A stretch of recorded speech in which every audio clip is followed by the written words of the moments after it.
And I'm Sarah Ruffi. I am the Woman Warrior Lawyer, and today I am chatting with Tatyana. So Tatyana, would you take a couple minutes and introduce yourself and tell us where you came from? Sure. I came from Russia. Originally, I'm born in Russia and raised. I moved to United States when I was 32 years old in 2006. I have a son. He actually just got married last Saturday. He's 22 years old, and I'm married, happily married, live in Muzini.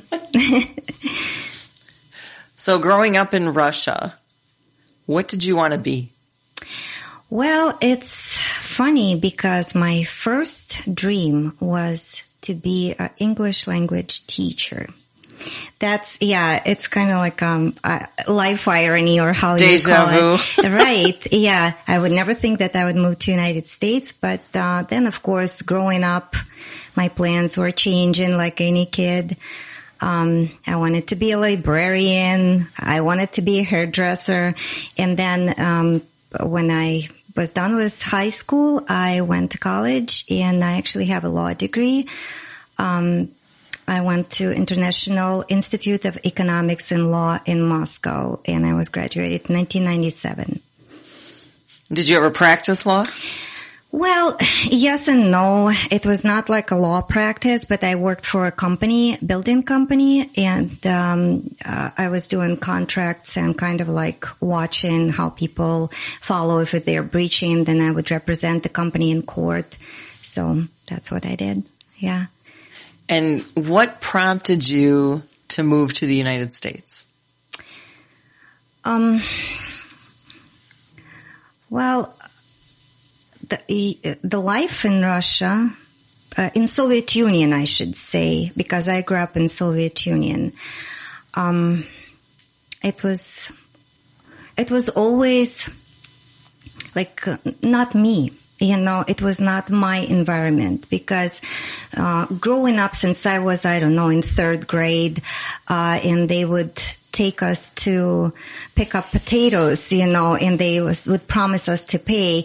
And at that point in time, they told us that we shouldn't be like capitalists. Don't look at America. It was bad, It was right? bad. It was like that world of bad capitalists who all they think is about money, or something. I wanted my work to be appreciated. I wanted to be paid good, and I just, I don't know, that's what I was since I was a child. I always kind of was disagreeing with things in Soviet Union. I can't say that I hated it since I was in third grade, because, brainwash and, how I truly remember how I was thinking that, oh my God, how lucky I am that I was born in Soviet Union.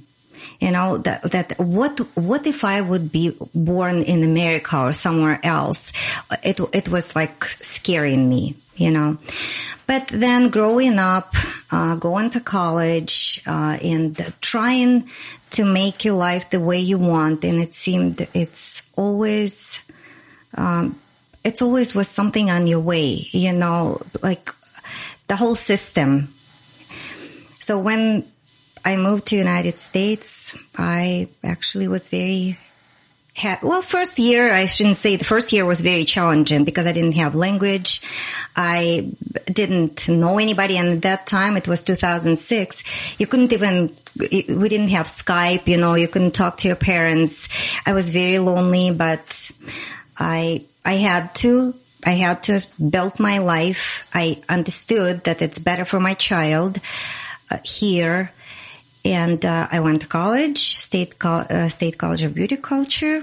I became a hairdresser. People sometimes ask me why didn't I proceed with law, but it was maybe like a rational thought. I was thinking, I'm 32, not knowing how to write, not knowing how to spell words. What kind of lawyer would I be? And if I go to college now and start all over, it will take time and money, and it will be time for my son to go to college, so it was just a rational thought that it doesn't really make sense. And I always wanted to be a hairdresser. It was one of my child's dreams, and that's and here you are. And here I am. And not only as a hairdresser, but you're a self-employed hairdresser. Right. Yeah. So you decided to take control that way. Yeah, that was a decision too, because I started at Trendsetters, great salon, worked there for about 5 years, but then I started feeling that it's not enough for me. Yeah, I had a good clientele and decided to move on my own. Was a little bit nervous, but it worked. Yeah. Well, it's always nervous when you decide to jump ship, if you will, right, and start something brand new. Because right, I experienced the same thing when I decided to go out on my own. But the saying, failure is not an option, right, is a great motivator. Mm-hmm. So you had a son when you came over here. Yeah. And you were married at the time. Mm-hmm. And he was an American. Mm-hmm. So that allowed the process to go a little quicker. Would that be fair to say? Or first off, how did you meet your husband? And secondly, how did you guys decide that you were moving to the United States instead of staying in the Soviet Union? Oh no, I met my husband in France. Okay. Yeah, so that's how I moved here. And actually, the marriage now, it's a different husband. Right. Yeah. That marriage didn't work. We tried for 10 years and I can't say like he was bad or I was bad. It just didn't work. It's just that you guys were better separate. Right. Yeah. We tried. Yeah. We actually tried for many years because the divorce thing was from almost the beginning, like in 2 years. But then let's work on it. But unfortunately, things happen, right? They do. Yeah. And somebody else walked into your life. Right. What were you doing in France? I just went for a vacation. Yeah, I was working hard. I was a single mom and never been to anywhere else. It was my first flight on airplane to go into France. Yeah, and we were in the same hotel. And it was kind of interesting for me talking to American, after everything what we heard about America, and here finally, like after Soviet Union fell apart, that Iron Curtain, or how they called it, so we could travel again, and that's how I met him. Yeah. And that's your current husband? No, this is the first one. Okay. Yeah. Then he actually came after Paris. We met in January. He met in June to Russia, and he came with the ring. Yeah. And I was first like, I don't know, because I had pretty, like a stable life, good job and everything. But he's like, why don't you come look how I live, look at America, and then you tell me your decisions. So I came. Seems like I definitely can say one thing about America, about small towns in America. It's awesome to raise kids because you don't worry about even like taking them to some sports or events, like living in a big city in Russia. It probably will take me just 2 hours to drive there and drive back, so it's small town. The life is more calm, and they still have a lot of opportunities. Like living in a small town in Russia, they would never have the same opportunities like in big city. And here I see it, like living in Mozini, we still travel different tournaments, he played soccer. Yeah. So that was good. It's kind of fun, isn't it? It's fun. And what I'm thankful to my ex-husband, that I had that opportunity to do things with him, because in Russia I was working so much, and here I had more time to spend with my son, raising him, traveling, tournament stuff, going for his concerts. Yeah. Okay. So when you were talking about your childhood and how the narrative was that America is bad, capitalism is bad. What was your first thought when you actually got to the United States and experienced America and our capitalism? The first actually thought was about people, because they always were threatening us first, what I heard about American people, they're fake. They're smiling, but their smiles are fake. If you go to Russia and you walk on the street, people will be very serious. They never smile. And I'm not saying they're bad. It's just a part of culture, maybe, like how they're raised up. And here, when I came, people are smiling. Hey, how are you? They're so open. But that's what I like. They're so great. They really, and I don't want to go into details, but I really in a hard time being in America when I had some difficulties, I got so much help. I know that I would never have it in Russia. I just know it. How the people are, that's probably the best thing here. But talking about capitalism and stuff, well, of course, first of all, when you come and it's like, wow, the sizes of cars, I don't know, malls, bathrooms, everything is so big, so clean. That's kind of the thing too. And, opportunities too. So that's what sometimes I don't get about American people, don't understand. I came here. I couldn't speak English. I didn't know how to write words. And I still went to college, and I made it and I have. So when people say I can't get a job or, I don't know how, everything is doable. And we were not rich in any way. Like if somebody can say like, oh, we can't afford the education. I got a student loan, and I was paying it for 10 years. So everything, if you really want it, I think everything is possible. It depends on how much you want it, right? Right. Yeah, of course. You can always complain and find an excuse. I can't do it because where there's a will, there's a way. Right. And I think that's so true in so many different areas of life. So what was one pivotal moment in your life where it just seemed to do a complete turn? Or maybe that's not the right way to say it.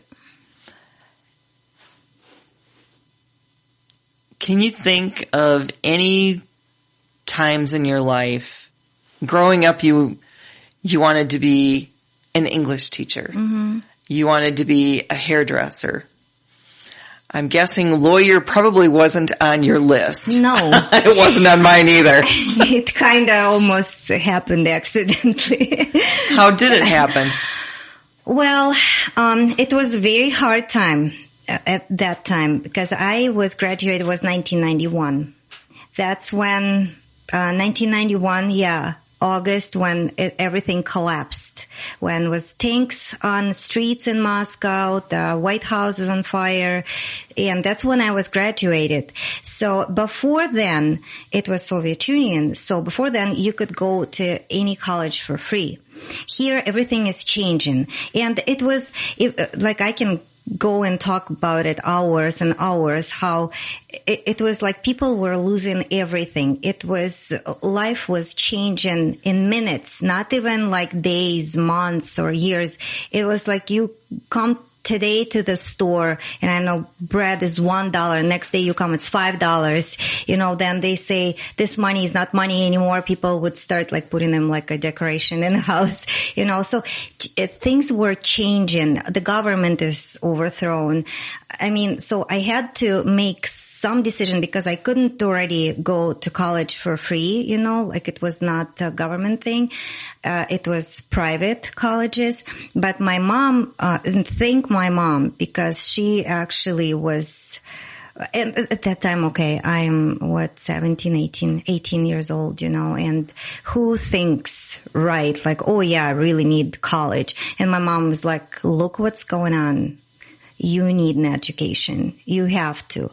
And I even remember, I'm like, Mom, I don't know. I don't really know if I want to or whatever, as 18 years old. And I was in a small town, it was a coal mine in that town north of Russia. And she's like, no, what do you want me to do? So you go to college. I'm like, I want those jeans like my friend has. She's like, okay, you have them, just go. So, and I went, and I'm so thankful to her, and I did it. Yeah, it was also not easy working part-time like anybody, but it's done. Yeah. And I never, like, sometimes people ask me, like, so now you probably regret because you kind of not using it now. I think that education is never useless. Never. It makes your brain working different when you go through those years in college. I think the main thing about college is to teach you to think, not even maybe to read this book and this book and this book. No, like even law, yourself probably. It's not about knowing all those books, about knowing how to use them and how to operate with them. Well, I know when I went to law school, you walked in as a normal person and you walked out with an entirely different perspective on the world and how you process information and how you look at things. Yeah. Did you experience the same thing? Yeah. I remember even some certain moments about talking to some professors, like things I would never even maybe think about before, especially like I said, I grew up in the country so closed, And I remember how one professor told us about political manipulation, and it was like an eye-opening for me how we think that that it's our opinion, but it's actually made by media, or at that time it was no social media, but by somebody who wants us to think this way. Well, that's a very interesting topic. Yeah. Given what's going on in the world today. Right. What was his perspective at that point? This was after the Soviet Union fell, right? Yeah. It was probably 1993, 1992. So yeah, the government already was overthrown. And of course, people didn't know what to think. And like he was saying to us, we all think that like this guy is good and this guy is bad, but that's what we think we think. That's what we hear. That's what we're told. Right. When you 100 times say the lie, it will become the truth, right? Say it enough, it becomes fact. Right. And do you ever have his voice going in the back of your head with the media and everything that's been transpiring over the last couple of years in the United States? Oh my God. Yeah. Yeah. All the time. So with the additional years of experience and life experience, if you were to go back and talk to your younger self with that professor, what would you tell yourself? Like applying to what now going on? Yeah, or? Knowing with what's going on in the United States now and arguably around the world, because there seems to be a common narrative with COVID, for example, and people's take on President Trump and just different things that are going on. With that additional 20 years of experience. I feel very bad for people now here. I almost think that they do not have a choice Well, we always have a choice, but being so brainwashed, they say that people are divided. To me, we have a good saying actually in Russia that fish starts rotting from the head. So when something starts rotten, don't blame people. People just mirror its reflection of what's going on up there. And I think because the government is so divided, and they shouldn't even talk about to people the way they talk now. What they say from TV, it's so wrong. They have no idea what they're doing. And I think if they will keep going this way, what we see now is just the beginning. So something has to be somehow it has to be stopped, rethought. I don't know if it's possible, but yeah. Because you've already lived through this once. Right. Yep. Like I said, I've seen it all, what's going on here. And, I tell people every day, in 1991, I saw monuments going down. I saw fire on the streets. I saw people, well, not myself, but of course, like, on TV or somewhere in news, like people shooting on the streets, elections, not truthful being, and even like, I shouldn't probably say because I don't know, do I have like facts to prove it myself? No, but I think if it's true, if it's real election, then make it clear so people don't have questions. And if they have questions and you don't answer, then of course you will have a result. People want the answer. You will leave people to their own devices, right, and they will go to the worst case scenario because you're not being truthful with us. Yeah, everything has to be clear. And if people, that's what those guys are for. They're working for people. And if people have questions, they have to answer. So do you think, I like your expression that the fish rots from the head down, right, from the top down. That's so true because there are a lot of good things that happen when we look at the bottom, where we live, our personal lives and what's around us. You can always find good in the world, but if you stay focused at what the top is telling us, you would think that the sky is falling and we are doomed. Until you get farther down and you look around and you have neighbors helping each other, people are helping each other. Yes, but I think when it starts rotting, it keeps going down too. It does keep going down. Because look what's going on now. People hate each other over politics, over COVID. If you don't wear a mask, you're my enemy, or opposite. I don't know. And again, it's not people's fault. It's how they manipulate it, what they're told. That's why we have a government. I actually had a conversation with one of my friends, and she said, we should just get rid of the government and have an anarchy. I'm like, okay, that's not going to work either, because it didn't prove itself in history. And all you need to have a good life, just look back. History repeats all the time. Over and over again. Exactly. It's like even in our lives, personal lives. Don't learn from your own mistakes. Look at people, and the most wise people, they learn from somebody's mistakes. Why to do it to ourselves? Especially America is such a great country. Like no one country is where we are, right? And I moved here. I wasn't happier. Whenever people would ask me, why? What do you like there? I even remember a conversation with my friend in Russia, and I said, you know why? Because I know if something happened to my son in school or to me, I know it will be helicopters all over and they will save me. I know I will call 911 and police will come. Look at summer. People were calling police and they wouldn't have an answer. Yep. and they weren't there. Yeah. So I don't know. So I guess something, and that's why I think the government should think not why people, what people came to the capital or why people were burning something, why it's happening. What did we do wrong? What's the root cause? Right. Yeah. What's the root cause and what can we do to fix it? To fix it. And I'm sure it can be fixed. It's just...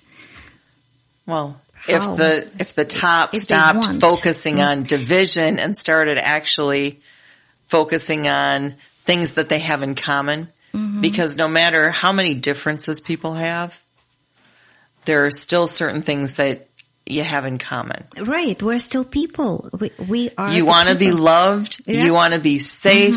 You want to feel protected, and you want to feel like you belong. Right. And I'm thinking if my life is good and everything is good, why would I do something? Like, why would I go on the street? You know, if obviously something is wrong in society, in the system, if it's happening. Yeah. Absolutely. So we're going to take a short break to switch the cameras. Okay. So before the break, we were talking in terms of like government and political environment. So I kind of want to shift a little bit. 2020 was quite the roller coaster of a year. As a hairstylist, you were deemed by our governor to be non-essential. Yeah, and isn't it funny now looking back, why was it locked down? Having like 3 cases in Marathon County, you know, that was okay. Yeah, it was lovely, wasn't Yeah. it? So our governor decided that you could not operate your business for 60 days minimum. Did you feel like that was a repeat of your prior experience in the Soviet Union? Yeah, when somebody tells you what you can do, what you can't do, yeah, it was, I just think it just wasn't necessary. And still, even with restaurants being closed, I feel very bad for restaurants right now. Yeah, but that lockdown, I think it was not necessary, first of all. Then I think it was, cost a lot of money for the country. And of course, I personally know people who still using it, you know, not working, just using this, unemployment money. So, but see, people still needed hair done. So. Yes, they did. Yeah. So how did you, well, what was your initial gut reaction and thought when you heard about Governor Evers' order that effective at 5:00 today, you are no longer in business? It was upsetting. It was upsetting, maybe somewhere even fear, how to not even survive, because my husband was still working, but I knew girls who was like a single moms and it's the only income, you know, and is my business going to survive?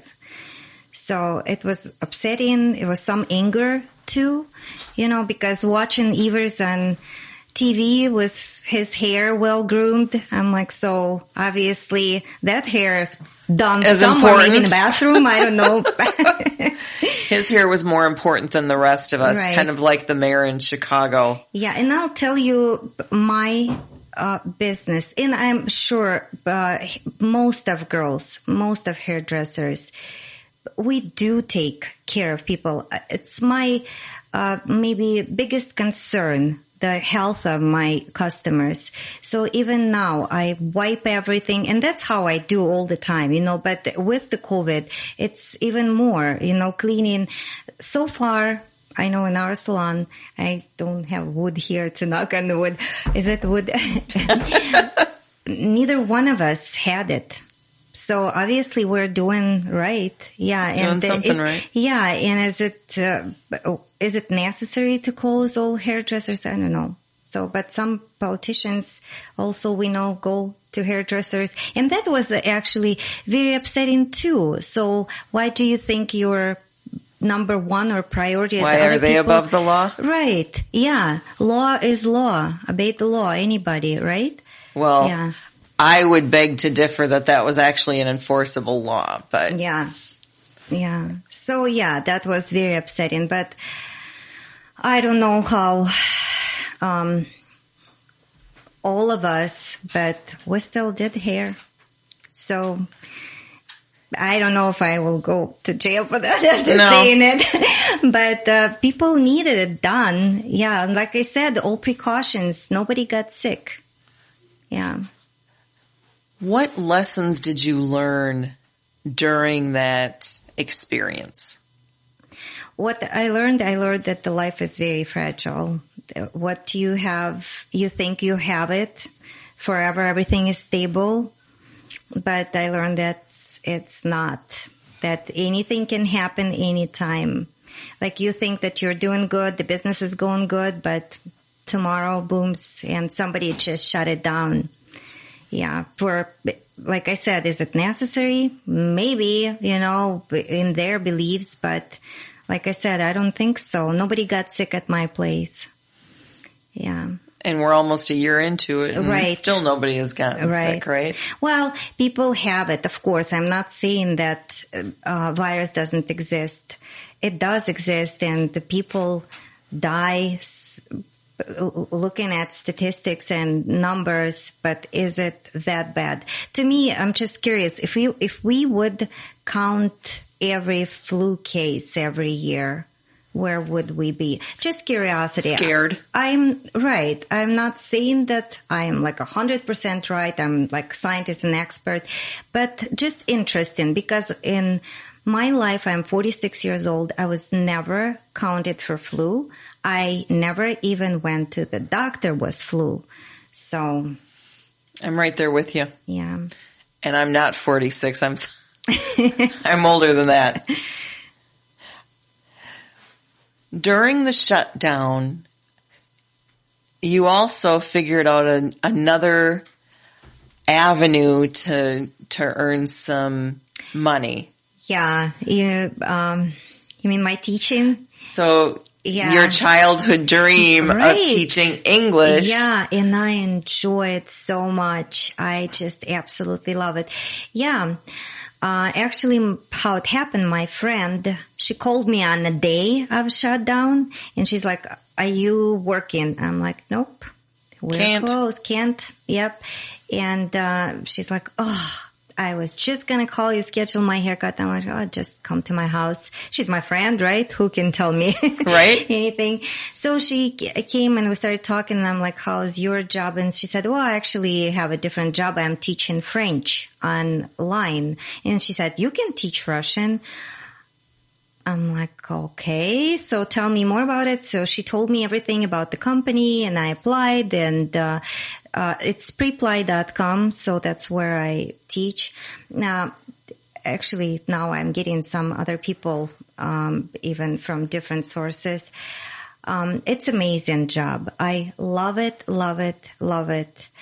Meeting different people and people who is interested in language. Language, like for me, is a different world. It's so interesting. Like again, I can talk hours about Russian language, and I discovered Russian for myself in a different way. Because one thing, when you speak English or speak Russian, you don't really think about how this language is, how other foreigners look at this language. So, like how to explain the rule. One thing you explain to Russian, another how to explain it to American. So it's like two different things. It's super interesting, super exciting. When you really see the result, it's just like, wow. Now I have a kid in New York. He's 22 years old, and he's so good. I told him that he's so good he can travel now. He bought the ticket to Ukraine right away. Really? Yeah, he is good. Yeah. So isn't it funny how when you were little, you wanted to be a hairdresser? Right. And you wanted to teach English, I think you had said Yeah. when you were little. Yeah. And Isn't it something? both of them came into existence. Yeah. Well, maybe not teaching English, Well, but you're teaching a language and it Yeah. happens to be your native language. Right. And you do hair. And I do teach English too to Russian people. Oh, well, there Yeah. you go. Yeah, I know. You never know where life will take you. It's just amazing.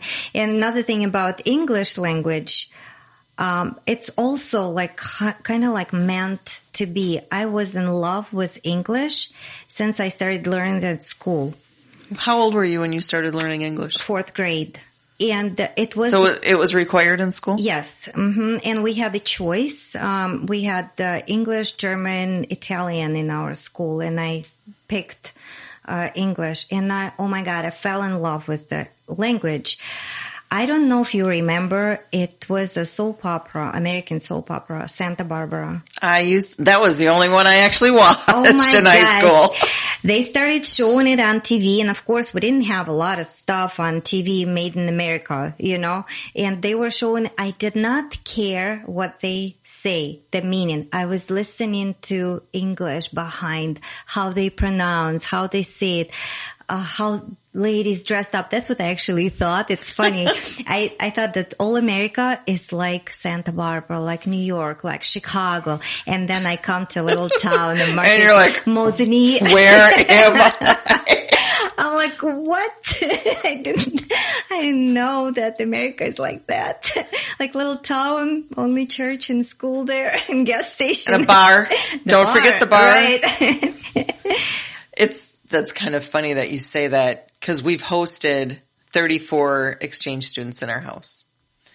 And I remember the first 2 that came were from the Middle East. One was he still lives in Bahrain, and the other one is from Jordan. And we asked him, where did you learn your English? Because your English is so good. We learned it watching Cartoon Network and watching cartoons. Mm-hmm. So now cartoons, soap operas. Yeah. Even when I came here, my best friend was TV, and I was watching Golden Girls and I Love Lucy because it was the most understandable, less slang, like in new movies, it's faster, more slang. Yeah. Yeah. Or reading. I remember I'll take a book and one sentence was dictionary, like translating word by word, then put it together. So I understand. It was interesting. So I do love languages too. I think that's awesome. Yeah. What is something you know now that you wish you had known when you were 20? Oh my God. I think about my personality, or you mean anything about personality. I wish I was more patient that time, but I think it's impossible to be at 20 with the brain of 40. I think we have to go through that. My son got married, and the week before the wedding, we had a little argument with his now wife. And she was very impatient and kind of disrespectful.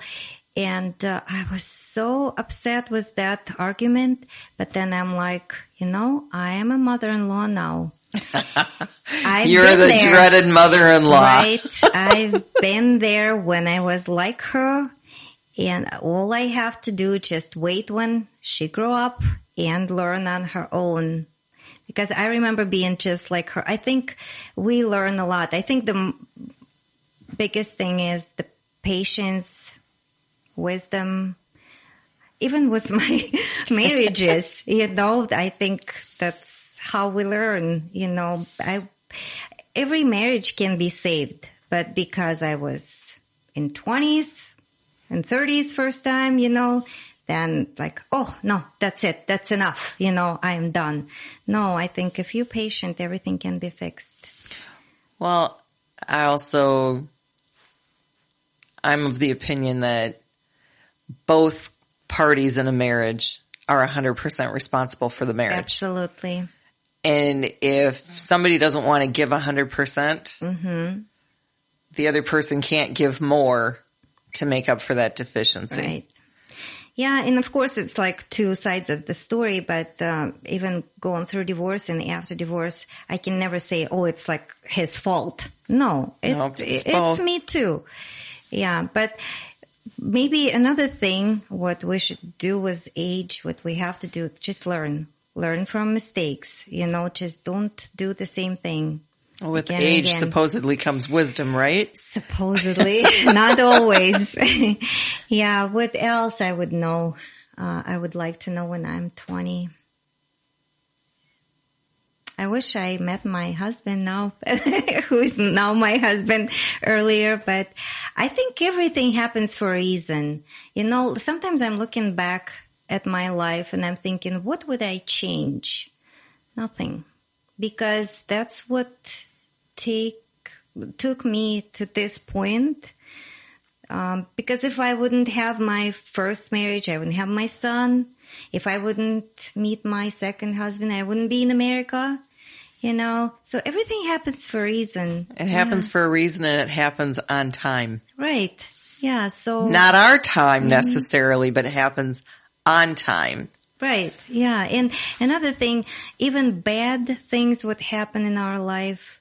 They teach us, like I said, looking back, I think in China, it is a saying, they have a saying, like the worst curse you can say to a person, it's like to wish them to live in a time of change. It's like the worst thing. Like if you wish to somebody, you want to wish to somebody something like the worst thing, wish them to live in a time of change. Yeah, they have saying like this. And I'm like, I lived in time of change, like almost everywhere, I lived in Soviet Union, then it turned into Russia, then I moved to United States, then I don't know what's going on, but it also something has to change or will change, I think. Yeah, but don't you think everything changes every day? Yeah. The world and life are constantly changing, because if they didn't change, we'd be in a rut. Right. Yeah. We would, stuck somewhere. And that's another thing why sometimes things are falling apart when they're stuck and when they don't grow, But what I was going to say that, I lived in time of changes, but do I regret? Do I feel like was bad? No, I'm thankful for everything. What I saw, I have a maybe like interesting, for sure, experience in my life was everything what I went through. Yeah. Absolutely. Well, it changes or it shapes your perspective on life, I think. Yeah. It can build you up or it can tear you down. Also, you can appreciate things. Like, when I was done with school and actually was in college, kind of like a distance education. So I worked on a coal mine, and it was like -60, like buses won't start. I had to walk to school, to work, to coal mine, walk back. And I remember talking to my friend and I'm like, oh my God, this life looks like it's no light in a tunnel, and she's like, someday you will have a good life. You will have everything. Your kid will grow up and you'll say, and when I was your age, so. You got the story. Yeah. Yeah. When I think we had talked about your time working in the coal mine. Yeah. And it was a very difficult time in your country at that time. Mm-hmm. And you learned how to survive despite not getting a regular paycheck. Oh gosh. Yeah. It was no check for a year. Yeah. It was for a year. People didn't get any money.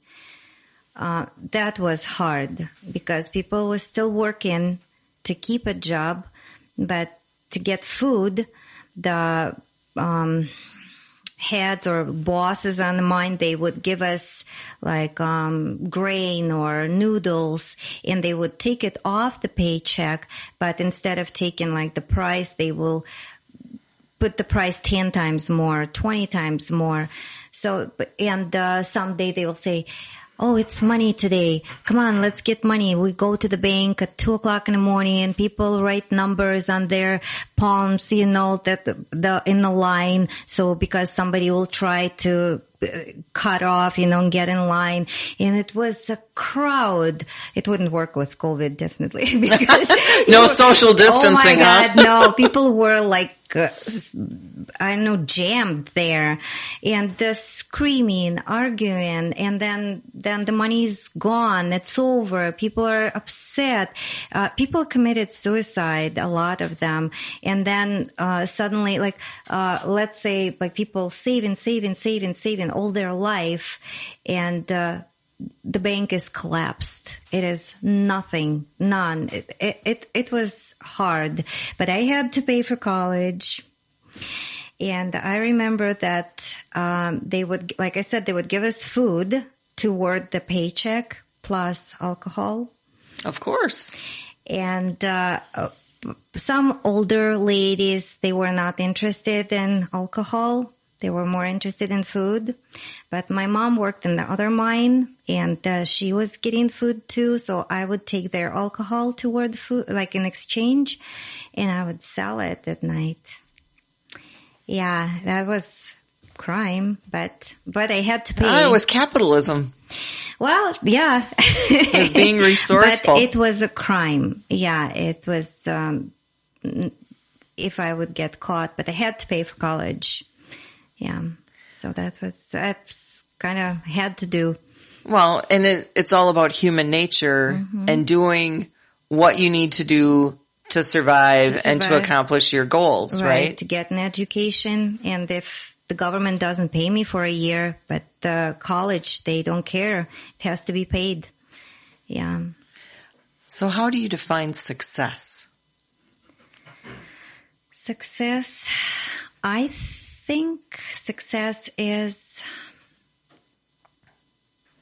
your satisfaction with your life, hard work, of course, and reaching goals, what you established for yourself. It's probably different for everybody, but when you are satisfied with what you earned, what you achieved, yeah, I think that's what it is. Going through hard times, going through everything, but finally have a result. Mm-hmm. And kind of going along with the success, what is the best piece of advice you've received in your life so far?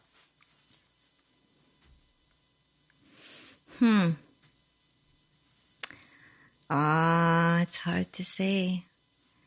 I think the best advices I always got from my grandma and my mom. But I can't just even think now. Yeah. My grandma was a very wise woman. Yeah. But I can't really think about something certain specific. All right. Maybe you can, this one, how do you motivate yourself? Myself, I just have to do it. I don't know. You get up, you do things for your family. I want my family to be happy. I want my son to have a better life. That's how I motivate myself. Probably my son is the biggest motivation for me. If through the whole life, even, moving here, I was so happy that he doesn't go to Russian military. That was my biggest fear. That was and when we moved, since he was born, because in Russia it's mandatory when any kid, any boy is 18, they have to. And, I was scared since he was born. And when we moved here, it was a relief. So how old was he when you moved here? He was 7. Mm-hmm. Okay. So he's my biggest motivation. I want him to be a good person. When I see his success, I guess I feel like this is my success too, that I did right. Yeah. So can you think of one difficult experience from your life that actually, in hindsight, turned out to be a blessing in disguise?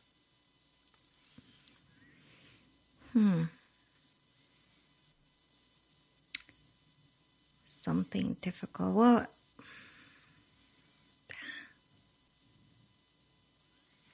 don't really. I think all my life it's difficult, but it's blessing. You always learn from bad. I don't know. Can't think of one? Can't think.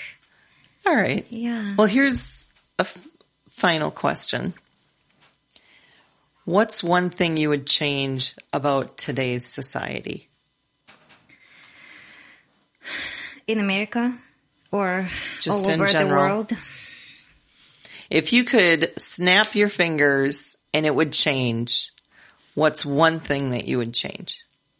I would like people to make their own opinion, not listening, and social media. Probably, I don't know, they have to do something with them. They should be either gone or, I don't know. That's what I would change in society. I wish people learn how to listen to each other, not just saying what they think, or like I said, they think, but listen to each other. Try to understand the opponent and maybe try to come to some compromise. Like we just talked about marriage, it's the same thing in society. If you don't hear each other, it's not going to work. It will fall apart. But we have to learn how to listen and how to respect each other too. We all different. We all have different opinions and different views. But it doesn't mean that we're bad people. So we have to respect and listen. Yeah. I think those are two great things. And listen not just to respond, but to actually hear it. Right. Listen and hear and try to understand why that person has that opinion.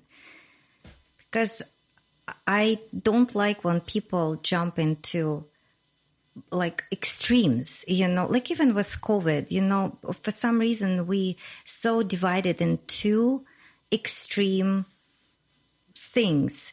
Like somebody who absolutely want to be locked in a house, not talking, not seeing, not going out, or somebody who's like, no, it doesn't exist. I'm not doing anything. I'm not washing my hands, or something like that. Which is kind of just gross in general. Yeah. So it has to be some kind of, and respect again. If like in my salon, if somebody comes and they want to wear a mask, or somebody doesn't want to I wear a mask for everybody, just for peace of mind.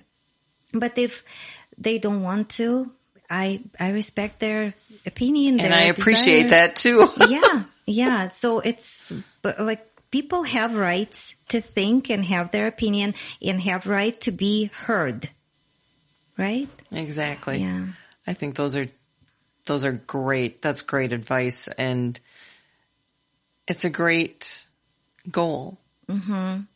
I think a lot of problems would be fixed very easily. I think a lot of problems would just disappear. Right. So I really appreciate your time and your insight.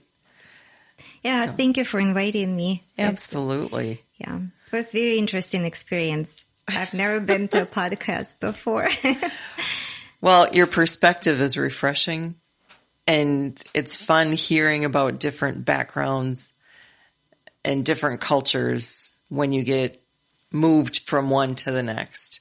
Yeah. And that it doesn't matter what culture you come from, there are a lot of similarities. Oh, yeah. Yeah. Just going back in history, a lot of similarities. Yep. So thank you very much. Yeah, thank you.